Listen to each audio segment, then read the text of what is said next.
أعوذ بالله من الشيطان الرجيم. بسم الله الرحمن الرحيم. لإيلاف قريش إيلافهم رحلة الشتاء والصيف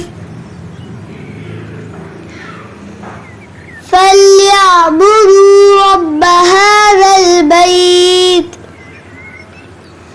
الذي يطعمهم من جوع وآمنهم من خوف. صدق الله العظيم.